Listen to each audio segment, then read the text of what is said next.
तो चलो पढ़ते हैं फोर्स के बारे में, ठीक है। और आप क्लास 11th में हो तो फोर्स के बारे में बेसिकली कुछ जानते होंगे, ठीक है। इसका डायमेंशनल फार्मूला क्या होता है, इसका यूनिट क्या होता है। और आज हम इस वीडियो में 10 प्रॉपर्टीज पढ़ाएंगे अबाउट फोर्स के बारे में, ठीक है। तो पहले हम फोर्स को डिफाइन कर लेते हैं। फोर्स क्या है? फोर्स एक प्रकार का धक्का या खिंचाव है। आप पढ़ते आए हैं, ठीक है। तो पहले हम इसे डिफाइन कर लेते हैं, उसके बाद हम बाय प्रैक्टिकली आपको समझाएंगे फोर्स को। फोर्स इज अ पुश और पुल। क्या है? Pull on an object is known as force. अब देखो फोर्स जो है एक प्रकार का क्या है, हमने कहा पुश या पुल। अगर हम किसी ऑब्जेक्ट को पुश करते हैं या फिर किसी ऑब्जेक्ट को हम पुल करते हैं तो वो क्या है? आपका फोर्स है। हेलो आ जाओ लड़का, आ जाओ तुम यहाँ आ जाओ यार, समझाते हैं फोर्स को, ठीक है। तो मान लेते हैं ये क्या है? एक ऑब्जेक्ट है। क्या है? ये ऑब्जेक्ट है। ऐसे खड़ा रहो। हमने क्या कहा? पुश और पुल। तो देखो हम क्या करते हैं, इसको पुश करते हैं। जैसे ही हमने पुश किया क्या हुआ? थोड़ा डिस्प्लेस हुआ। और फिर हम इसको क्या करते हैं? पुल। तो ये क्या है? फोर्स है। फोर्स के द्वारा ही ये बालक थोड़ा डिस्प्लेस होता है, ठीक है। तो ये क्या आपका फोर्स है। अब देखो आपने कई बार जब आप घर में प्रवेश करते हो, रूम में प्रवेश करते हो, तो दरवाजा को आप क्या करते हो? ये रहता है ना दरवाजा, ये मान लो क्या है? आपका दरवाजा है। और ये एक्सिस ऑफ रोटेशन होता है, ठीक है। यहाँ पर क्या होता है? हैंडल होता है। जब आप घर में प्रवेश करते हो तो क्या करते हो? हैंडल पकड़कर पुश या पुल करते हो, ठीक है। तो आप क्या कर रहे हो? फोर्स लगा रहे हो। तो फोर्स के द्वारा ही आप डोर को खोल पाते हो या फिर बंद कर पाते हो, ठीक है। अब यहाँ पर देखो फोर्स जब आप लगाते हो तो किसी ऑब्जेक्ट में दो तरह के मोशन होते हैं। कितने तरह के? दो तरह के मोशन होते हैं। अगर मान लेते हैं यहाँ पर देखो, मैंने अभी जस्ट क्या बनाया? एक डोर बनाया था। ये क्या आपका डोर? यहाँ पर ये क्या है? Axis of rotation. Axis of rotation ये क्या? हैंडल। तो हम क्या करते हैं, अगर मान लो किसी ऑब्जेक्ट पर ये एक बॉडी है, इस बॉडी पर हम क्या करते हैं? एक फोर्स लगाते हैं। जब हम इस बॉडी पर फोर्स लगाएंगे, ठीक है, तो इस बॉडी में दो तरह के मोशन होंगे। एक आएगा आपका रोटेटरी मोशन हो जाएगा, दूसरा का होगा लीनियर मोशन। लीनियर मोशन और एक होगा आपका रोटेटरी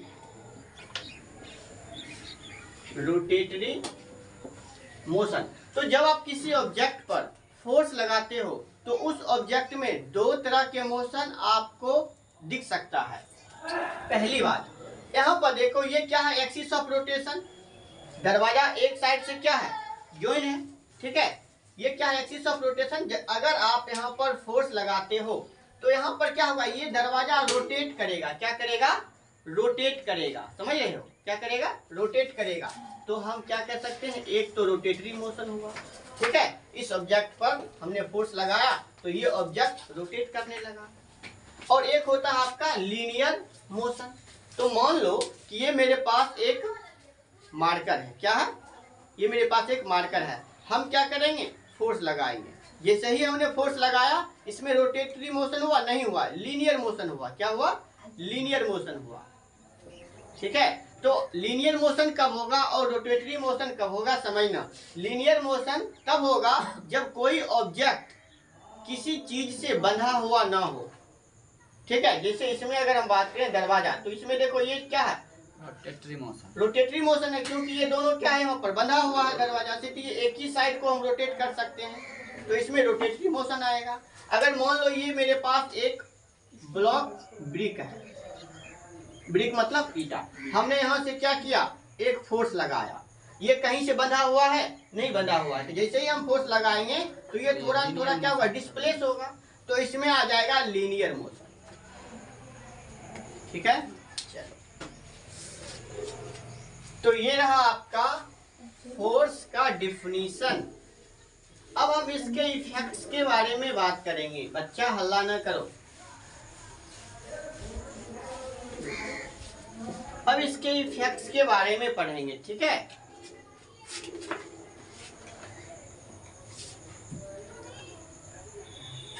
इफेक्ट्स ऑफ फोर्स। तो पहला है आपका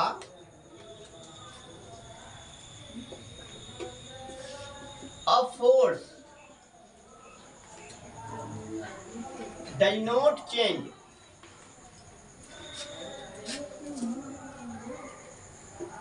the mass of body। अगर हम किसी ऑब्जेक्ट पर फोर्स लगाते हैं, समझना, अगर हम किसी ऑब्जेक्ट पर फोर्स लगाते हैं तो फोर्स लगाने के बाद उसके बॉडी का जो मास होगा, उस ऑब्जेक्ट का जो मास होगा, उसमें कोई परिवर्तन नहीं आएगा, कोई चेंजिंग नहीं आएगा, ठीक है। अगर देखो मान लो मेरे पास ये एक मार्कर है, क्या है, मार्कर है। इस मार्कर का मास हम मान लेते हैं 10 ग्राम है। कितना है? 10 ग्राम। हमने फोर्स लगाकर थोड़ा यहाँ कर दिया।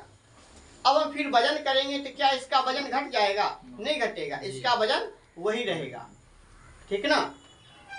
तो वही लिखे हैं, a force does not change the mass of body.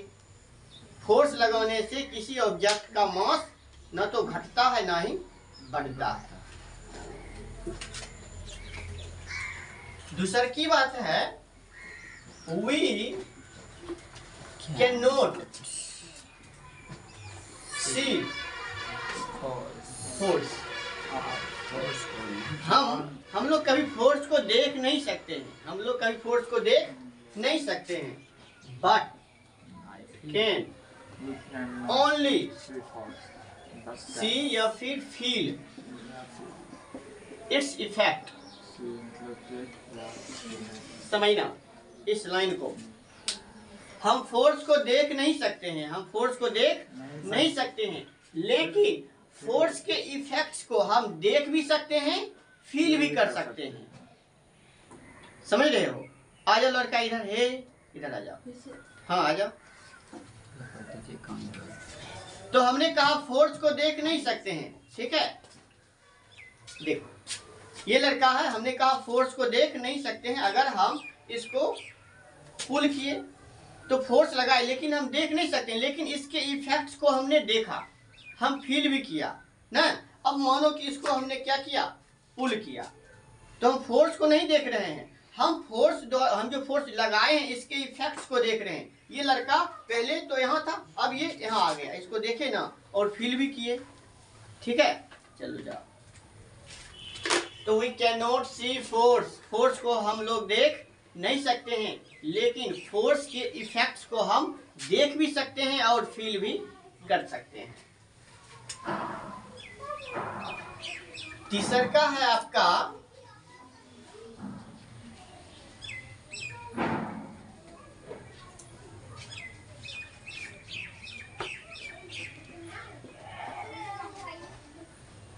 a force। क्या हुआ? क्या? तीसरा का है a force can move stationary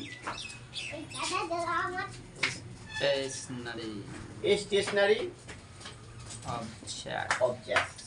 अब देखो फोर्स लगाकर हम किसी स्टेशनरी ऑब्जेक्ट को मोशन में ला सकते हैं, मूव कर सकते हैं, ठीक है। हम फोर्स लगाकर किसी ऑब्जेक्ट, कोई ऑब्जेक्ट, ठीक है, अगर वो ऑब्जेक्ट रुका हुआ है तो हम फोर्स लगाकर उस ऑब्जेक्ट को गति में ला सकते हैं, उस ऑब्जेक्ट को हम मोशन में ला सकते हैं। कई बार आप फुटबॉल देखे, फुटबॉलर जो होते हैं, गेंद रुका हुआ है, गेंद रुका हुआ है मतलब क्या, स्टेशनरी ऑब्जेक्ट है, रुका हुआ है। अब आया प्लेयर और एक किक मारा, जब किक मारता है तो गेंद मोशन में आ जाता है ना, तो क्या किया, फोर्स लगाया, तो फोर्स लगाकर उस ऑब्जेक्ट, उस स्टेशनरी ऑब्जेक्ट को मोशन में ला देता है, गति में ला देता है। बाइक को मारते हैं जोर से, मंझोल से बेगूसराय। चलो, और क्या होगा, a force can stop A force can stop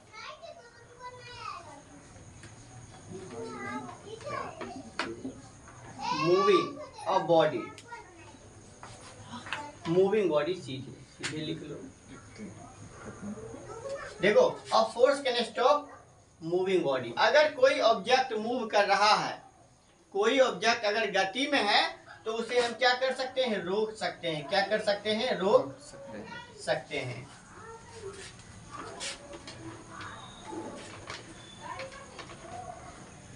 next क्या रह जाएगा? A force can change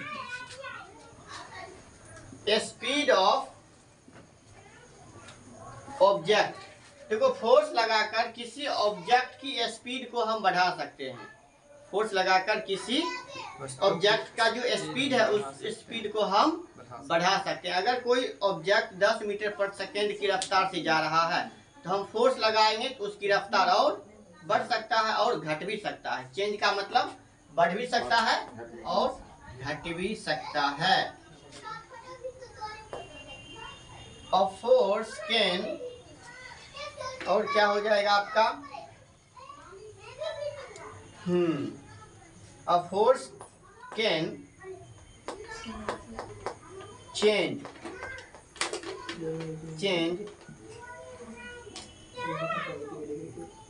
direction of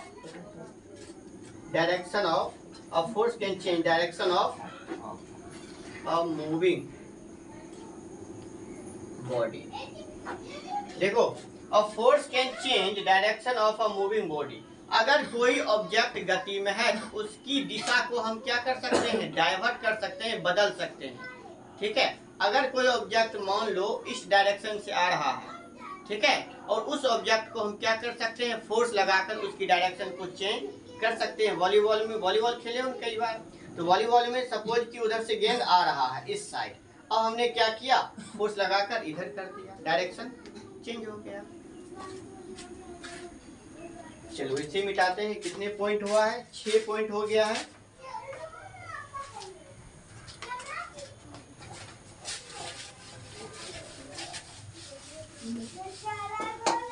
हाँ, अब और कुछ है? हाँ, 1-2 और होगा point.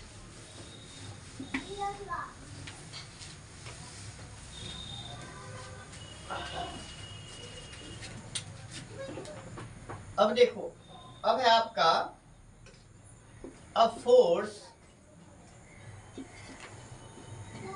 force can change shape of body.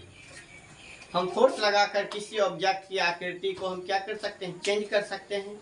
जैसे बैलून, तो बैलून क्या है? स्फेरिकल होता है। आप फोर्स लगाकर क्या एप्पल बना दो, कुछ भी बना दो। आप आटा गूंथे हो कई बार, तो आटा का लोई होता है, लोई आप फोर्स लगाकर इसे पिचका दो, ठीक है। या फिर आप पूरी बना लो, तो फोर्स लगाकर किसी ऑब्जेक्ट का आप शेप चेंज कर सकते हो। 8 पॉइंट क्या होगा आपका? If two force applying on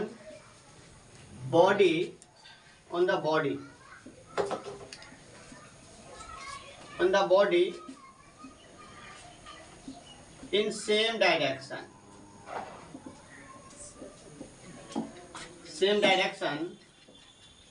then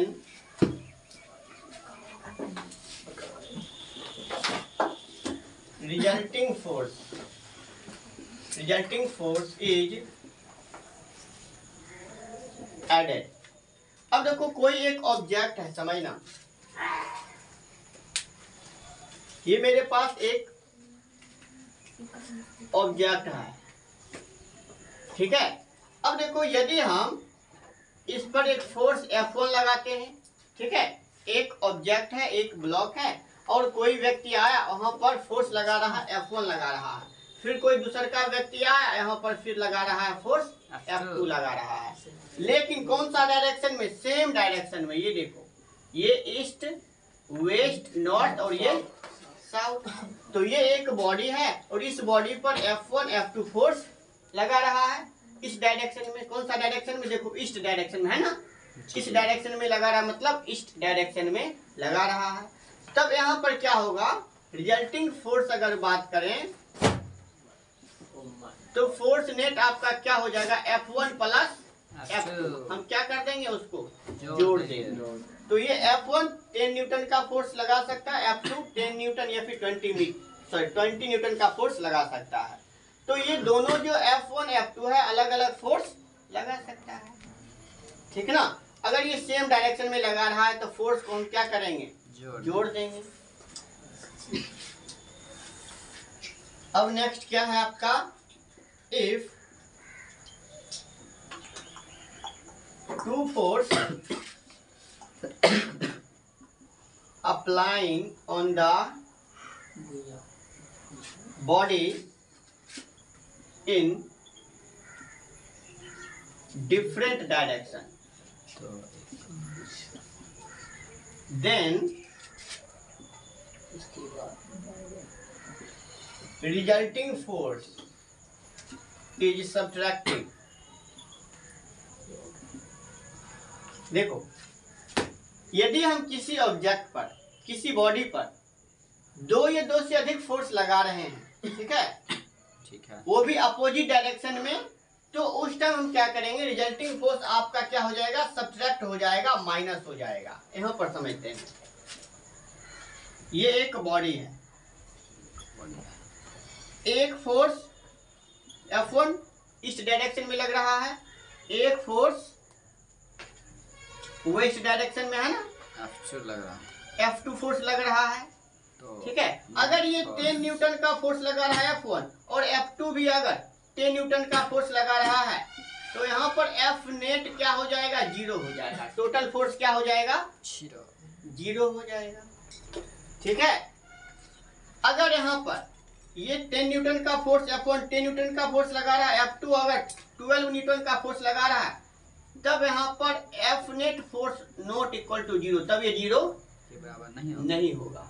और एक बात याद रखना, F1 जो होगा F2 के बराबर होगा। और एक चीज समझना, ये जो फोर्स आएगा ये माइनस में आएगा हमेशा के लिए, याद रखना, क्योंकि अपोजिट डायरेक्शन में फोर्स लगा रहा है। क्या लगा रहा है, अपोजिट डायरेक्शन में फोर्स लगा रहा है,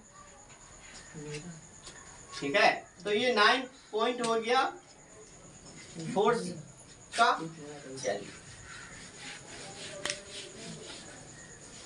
अब एक दो और है, उसको हम समझ लेते हैं। अब देखो, फोर्स कौन सा क्वांटिटी है, सभी। हाँ, फोर्स जो है आपका वेक्टर क्वांटिटी है। क्या है, वेक्टर क्वांटिटी है। इसका मतलब अगर वो वेक्टर क्वांटिटी होगा तो क्या होगा, A force has both magnitude, two magnitudes, number one, magnitude and direction, ठीक ना।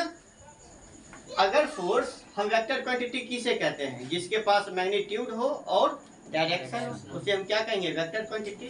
तो force has both magnitude and direction. इसका मतलब ये जो है कैसा क्वांटिटी है, वेक्टर क्वांटिटी है। फोर्स कैसा, कौन सा क्वांटिटी है, वेक्टर क्वांटिटी, वेक्टर क्वांटिटी,